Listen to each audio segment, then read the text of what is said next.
Hello viewers, welcome to my channel মৌয়ের সাথে রান্নাবান্না। আশা করি সকলে ভালো আছেন। আজকে বানাবো দই মুরগি বা দই চিকেন। চিকেনের এই হালকা রেসিপি বাচ্চা থেকে বয়স্ক সকলেই খেতে পারবে। এমনিতে দই চিকেন বানানোর অনেক রকম পদ্ধতি আছে, তবে আজকে আমি সবথেকে সহজ পদ্ধতিটাই শেয়ার করব। আজকের রেসিপিটি ভালো লাগলে একটি করে লাইক দিয়ে দেওয়ার অনুরোধ রইল। যারা চ্যানেলে প্রথমবার এসেছেন বেল নোটিফিকেশনটা অন করে নেবেন আর সাবস্ক্রাইব করে নেবেন। এখানে আমি টোটাল 6 পিস চিকেন নিয়েছি, পরিমাণে 300 গ্রাম মতন হবে।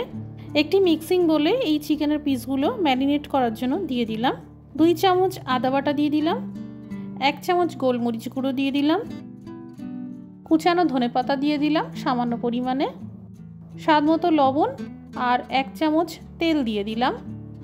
এবার এই সব কিছু ভালো করে চিকেনের পিসগুলোর সাথে ম্যারিনেট করে নেব। আর এইভাবে ম্যারিনেট করে 1 ঘন্টা মতন ফ্রিজে রেখে দিতে হবে। এদিকে একটা মশলা তৈরি করে নেব। 2 চামচ আস্ত জিরে, সামান্য গোলমরিচ দানা, 3টে এলাচ, কয়েকটা লবঙ্গ আর 1 চামচ কাসুরি মেথি। এই সব একসাথে সেঁকে নিতে হবে। কম আঁচে মশলা সেঁকে নিতে হবে। সুন্দর গন্ধ বেরোনো পর্যন্ত মশলাগুলো সেঁকে নিলাম। এবার ঠান্ডা করে নেব আর আধা গুঁড়ো করে নেব। এবার দইয়ের মশলাটাও তৈরি করে নেব। এখানে 6 পিস চিকেনের জন্য আমি 2 টেবিল চামচ বাড়িতে পাতা টক দই নিয়েছি। এবার দিয়ে দিলাম সামান্য হলুদ গুঁড়ো, সামান্য লঙ্কার গুঁড়ো, সামান্য লবণ আর 1/2 চামচ চিনি। সব একসাথে ভালো করে ফেটিয়ে নিতে হবে। যারা ঝাল খুব একটা পছন্দ করেন না, লঙ্কার গুঁড়োর বদলে কাশ্মীরি লঙ্কার গুঁড়ো দিতে পারেন। এবার একটা ফ্রাইং প্যানে দিয়ে দিলাম পরিমাণ মতো তেল। ফোড়নে দিলাম কয়েকটা গোলমরিচ দানা, সামান্য আস্ত জিরে আর একটা এলাচ। ফোড়ন ভেজে নিতে থাকবো। তেজপাতাটাও দিয়ে দিলাম। ফোড়ন ভালো করে ভাজা হয়ে গেছে। এবার দিয়ে দিলাম কুচানো পেঁয়াজ। এখানে আমি 2টি বড় সাইজের পেঁয়াজের ব্যবহার করেছি। আর সেই সাথে একটা কাঁচা লঙ্কাকে আধখানা করে দিয়ে দিলাম। এখানে পেঁয়াজ কুচি খুব লাল করে ভাজতে হয় না, জাস্ট নরম আর ট্রান্সপারেন্ট হওয়া পর্যন্ত ভেজে নিতে হবে। এই দেখুন পেঁয়াজ কুচিতে একটা হালকা হালকা বাদামি রং ধরতে শুরু করেছে। এই পেঁয়াজ কুচি সফট হয়ে গেছে। এবার যে দইয়ের মশলাটা তৈরি করলাম দিয়ে দিলাম আর পাত্রে যতটুকু লেগেছিল ধুয়ে দিয়ে দিলাম। এবার ক্রমশ নাড়াচাড়া করে ভেজে নিতে থাকবো। আঁচটা কম থেকে মাঝারিতে রাখতে হবে। যতক্ষণ না এই দইয়ের মশলা থেকে জল ভাবটা পুরো শুকিয়ে গিয়ে চারদিক থেকে তেল বেরিয়ে আসছে ততক্ষণ পর্যন্ত ভেজে নিতে হবে।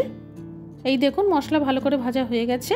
এবার দিয়ে দিলাম যে শাঁকা মশলাটা তৈরি করেছিলাম 1 চামচ মতন, আর সেই সাথে দিয়ে দিলাম ম্যারিনেট করা চিকেন। এই চিকেন আমি 1 ঘন্টা মতন ফ্রিজে রেখে দিয়েছিলাম। মশলার সাথে চিকেনের পিসগুলো খুব ভালো করে 2-3 মিনিট মতন ভেজে নিতে হবে। এই ভাজতে ভাজতেই দিয়ে দিলাম স্বাদ মতো লবণ। সব কিছু ভালো করে ভেজে নেওয়ার পর দিয়ে দিলাম 1 গ্লাস মতন গরম জল। এই রান্নায় অবশ্যই গরম জলেরই ব্যবহার করবেন। কম আঁচে ঢেকে রান্না করব। বেশ 10 মিনিট মতন কেটে গেছে, দেখে নেওয়া যাক। এই দেখুন চিকেন খুব সুন্দর সুসিদ্ধ হয়েছে আর এই রকমই ঝোল রাখবো। এবার দিয়ে দিলাম তৈরি করা শাঁকা মশলা 1 চামচ মতন। এই শাঁকা মশলা রান্নার মাঝে একবার দিতে হয় আর শেষে একবার দিতে হয়। এবার আঁচটা বন্ধ করে দিলাম। গরম ভাত বা পোলাও দিয়ে খেতে খুবই ভালো লাগে। তৈরি হয়ে গেল দই মুরগি বা দই চিকেন। খুবই সহজ পদ্ধতিতে আর কম মশলায় এইভাবে বানাতে পারেন। আজকের রেসিপিটি ভালো লেগে থাকলে শেয়ার করে দেওয়ার জন্য অনুরোধ রইল। সবাই ভালো থাকুন, সুস্থ থাকুন। Thank you for watching.